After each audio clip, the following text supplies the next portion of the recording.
Hi everyone, so in this lesson we're going to understand skill differentials, why workers that have developed and invested in themselves and acquired additional skills and knowledge earn that much more than workers that are unskilled in particular professions. Okay, so if we firstly have a look at the demand for skilled and unskilled labourers, we can see DU corresponding with demand curve for unskilled labourers here, corresponding with a lower wage rate of WU at an employment level of E star. Meanwhile, we see a rightward shift in the actual demand curve here for labour. So the demand for labour increases as a result of the additional productivity of these skilled labourers.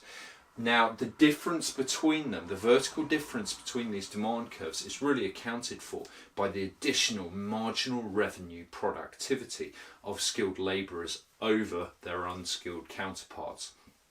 Okay, it's also possible that the firm may actually experience more inelastic demand for skilled labourers because they are so much more productive. So there's a good chance that elasticities may change as well, and that's a nice point to be aware of here. Okay, so that's our first instance. Now, in our next example, we can see the supply of skilled and unskilled labourers.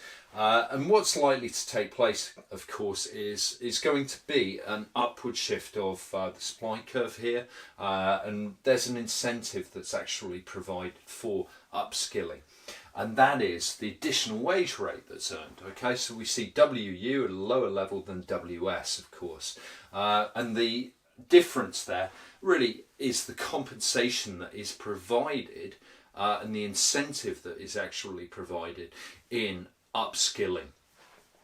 So we can see the compensation for the cost of acquiring that skill, and of course it means that there's likely to be higher lifelong earnings. So this provides a real incentive for staff to actually develop themselves.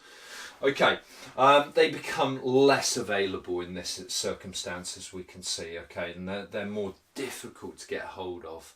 Okay, so that helps to actually boost the actual supply curve. Once again, the elasticity could change as well, and the elasticity may become more inelastic, perhaps steeper in effect. Okay, so let's put this all together.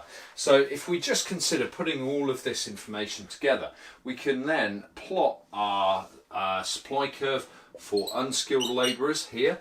Okay, so we'll call that SU. And then we can just put down DU representing the actual demand for unskilled labourers. So we can then correspond that to a given wage.